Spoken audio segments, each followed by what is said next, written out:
Hey viewers, welcome to another game as a casual pro gamer. Today we're doing game number 2 of TSLPolt as the Terran in the bottom part of the map versus Stefano as the Zerg in, or Stefano as the Zerg in the top part of the map. I don't really care what it is, it's apparently Stefano, but I don't really care. Anyway, yeah, I set the graphics to a little bit lower rating because I had some trouble with the lags and it really annoyed me. So basically that's why we're doing it. So I did get the recommendation from someone that I should set fraps to fixed frame rate. And I thought I already did that, but apparently I did not. So yeah, I did that now. And hopefully that will make a difference. Hopefully we will see an improvement. And if we do see an improvement, I can actually switch back to the old graphics and see if that works. So, anyhow, yeah, not a whole lot going on. We do have a drone scout really early on. This is a relatively small map, but we do have an early drone scout anyway, just to see what's going on in the Terran base. There's not a whole lot to see. This is the first thing that there is to see, the refinery coming up. And all he can do for now, or for the rest, is just to try to pick off an SCV. I already started there, already 15 health off of it. But yeah, for the rest there's not a whole lot to do. So he's not going to see a second gas coming up, because that would be crazy with these amounts of units, because there are only, well, a few SCVs up. So having 6 of them on gas would be ridiculous. But having 3 of them on gas would be, yeah, okay-ish, I guess. And the drone could actually win this from the SCV. This is the reason, by the way, why SCVs only have 45 HP, while the rest, or where they used to have 50 HP. He does pick up the SCV kill, by the way. And the second SCV is going in.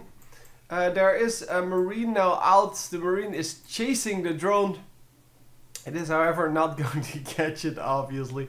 And we are going to go into this base where we have a fast expansion before the spawning pool came up. And then the extractor also coming up, but yeah, that's kind of normal play. And the question is he going to pressure this? He is going to build a bunker. That's not going to do anything though, because, well, this guy is going to get picked off by a few drones, so it does do something, I guess.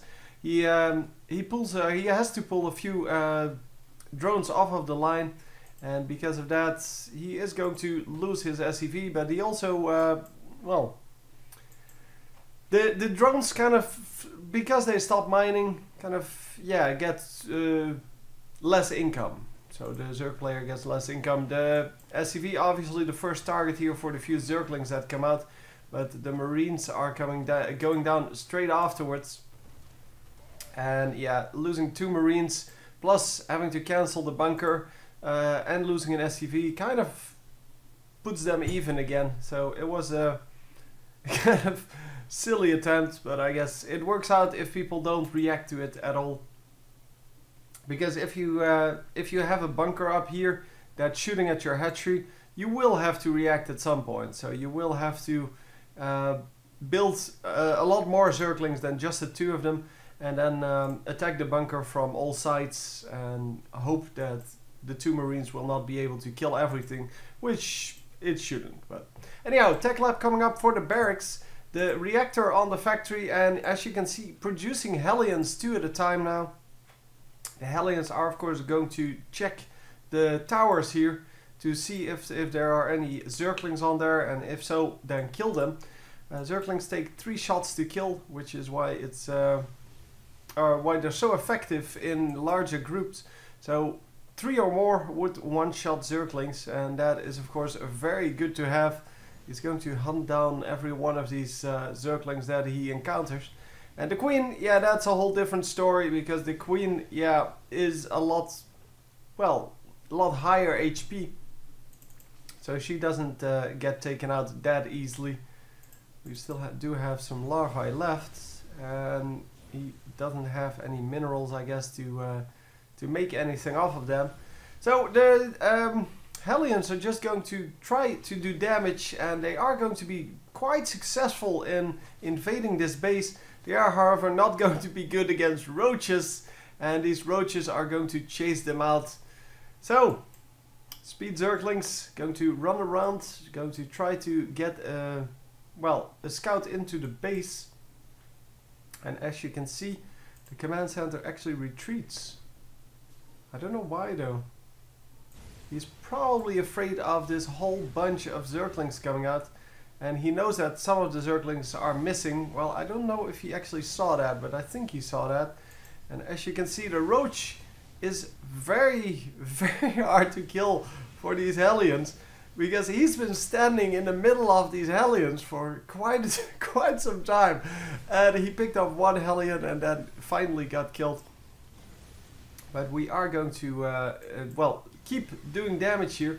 The Zerglings on the other side are going to try to invade this base. But wow, the Queen finally goes down. And this is not good because he can just kill all of these drones now. In the meantime, we are normally focusing here. And as you can see, quite a few SCVs trying to block that gap. They are going to go down, but are they going to make sure that the base is safe? But no, they actually aren't going to make sure that the base is safe. The Marines are still necessary, well, and the Marauders, of course, still necessary to hold off this push. And yeah, he does hold it off eventually, but it took quite a bit of convincing for these units to die. Finally, everything is back to normal. Both teams kind of back in their base, and the Zerg player lost way more resources there.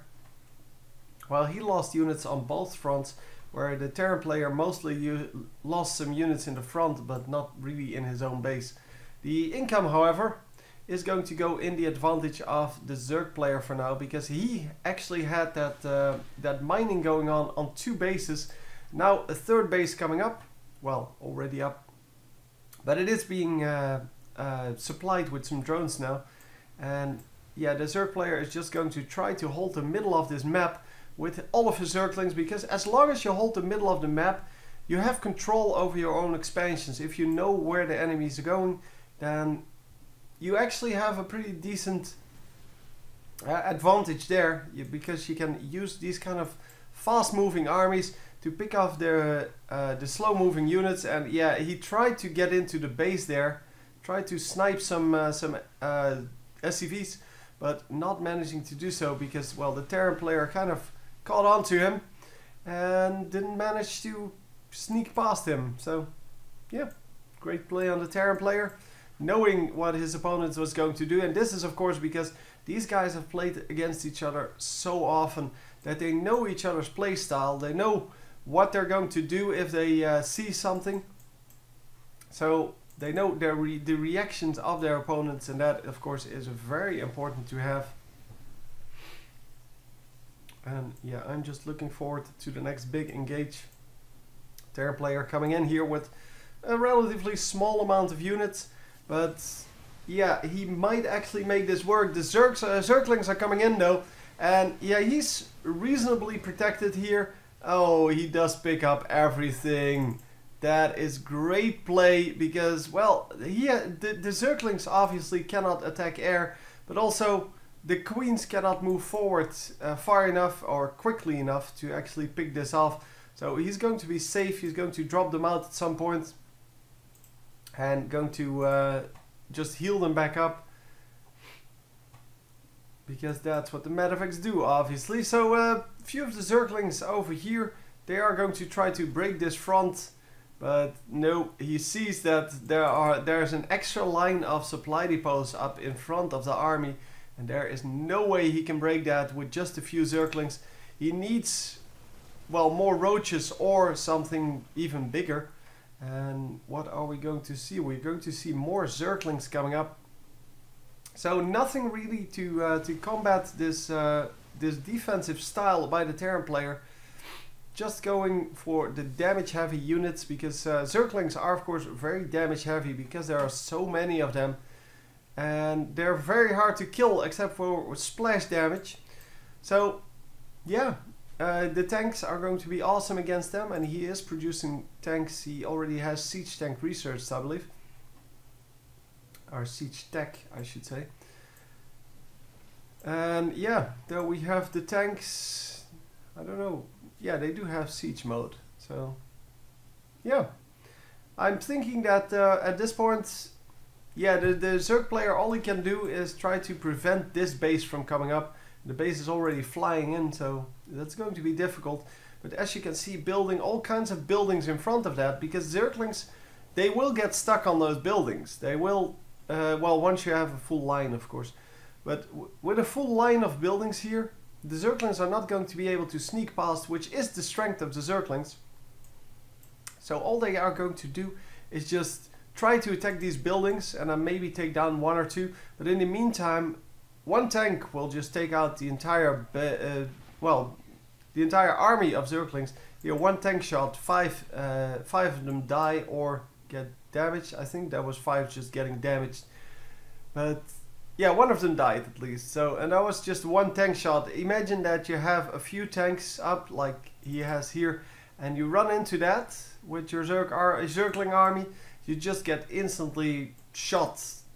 Your army will just melt to that. And of course, with all of these overlords out, he can't see what's going on, or he could have seen what's going on. But, well, he mostly knows what's going on because, well, at this point they know that siege tanks are going to be there, marauders for the roaches, and then marines for the Zerglings and to protect the tanks. And of course, that is the main thing that the marines need to do. They need to protect those tanks, because as long as the Zerglings cannot get close to the tanks are going to do massive amounts of damage to those Zerglings, and especially if they're clumped up like this. Because, well, that is the way it works. So yeah, the Zerglings are going to retreat all the way to the base, and look at the amount of Zerglings he has. This is really from when you had all Zergling armies, and yeah, he does have a few infestors out here, but this may also be why my computer is lagging on this. No, well, it's mainly because it's an old replay. I mean, everyone has that, even Day 9, and he has a monster computer, especially compared to mine, because my computer, yeah, it's kind of an average one, especially by now, because it's already like 3 years old. 2 years, I don't know. Something like that, and yeah, it's not really made for these kind of heavy-duty games. But hey, at some point I will be able to afford that. And at that point I will never have to deal with lags anymore. I'm looking forward to that. Anyhow, one of the siege tanks gets picked off, and the Zerglings finally onto this this base. They are going to burrow. Wow, actually had burrow researched. But yeah, the Terran army just moving through here, and he's not sieging his tanks up until now, because he doesn't want to splash his own units. So even though they do way more damage, well, like this. Oh, I can't see. Come on, give me a moving tank. We don't have moving tanks. So yeah, even though the siege tanks do splash damage as well as more damage, just plain straight up, you don't want to siege them until you actually have a position that you can defend. Otherwise you're going to splash all your own units, and that is no good, because friendly fire is a really easy way to die as the Terran. As you can see, all kinds of ultralisks out, but the ultralisks are not doing very well. They have 500 hit points, sure, but against siege tanks and marauders, and I guess marines as well, it's very hard for them to stay alive until they have that full upgrade on their armor. Yeah, it's now level 2. It needs to be level 5, I believe, to be fully upgraded. But yeah, the marauders and the tanks are going to do massive amount of damage to them, because they do just massive amounts of damage, and they do extra damage to armored units. And yeah, they are definitely armored units. So anyway, the Terran is going to pressure his advantage here. He got a little bit of an advantage from that. He's going to try to take out this base.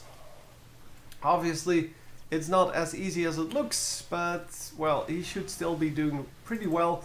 The Ultralists are going to go down, but are they going to take out enough of their opponents? I don't know.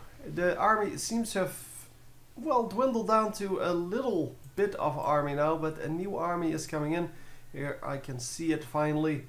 So it's 1728, and if they're sieged, it is 3855. So you can see it's a lot more damage. Plus it has splash, and these tanks don't have that.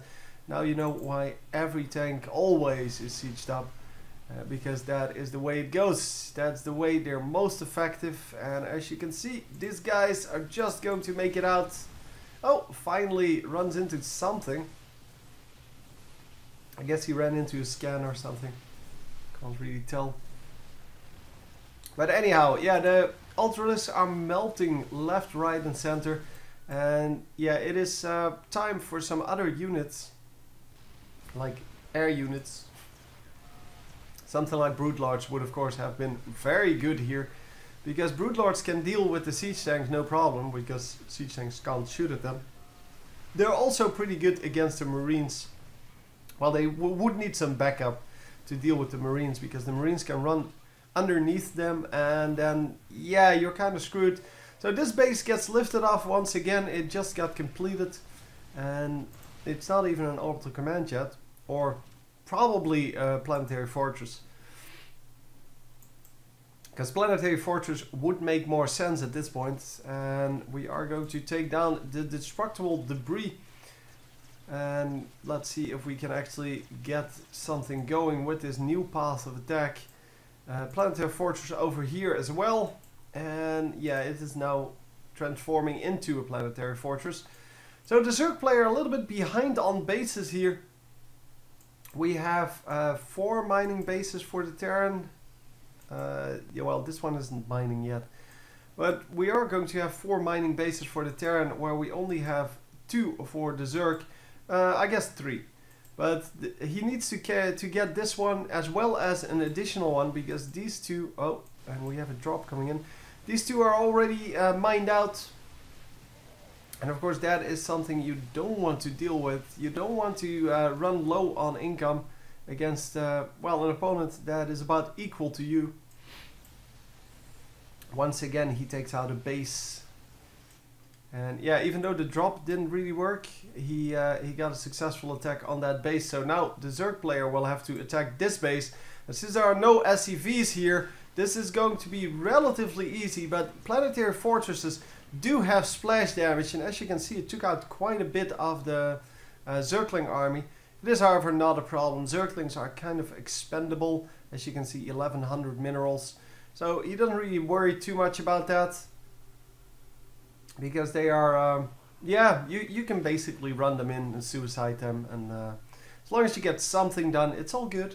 It's all good. It doesn't really matter. So, 1 Marine. Oh, that's so sad. If you see 3 of those Ultralists coming at you, oh my god, that is insane.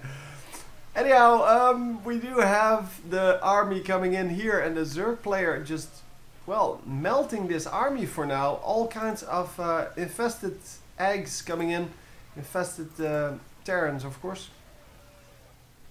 And the infested Terrans are going to take quite a few of the hits from the tanks. And is he going to be able to make this work? Because it seems that most of the tanks died.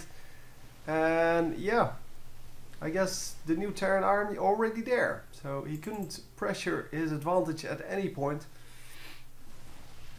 And he's going to have to run out. But yeah, there is no way he can run out. Because, well, this Terran army was just too fast. Marines are, of course, very fast, especially with Stimpack on. And well, just doing a great amount of damage there with his, well, relatively small Terran army. It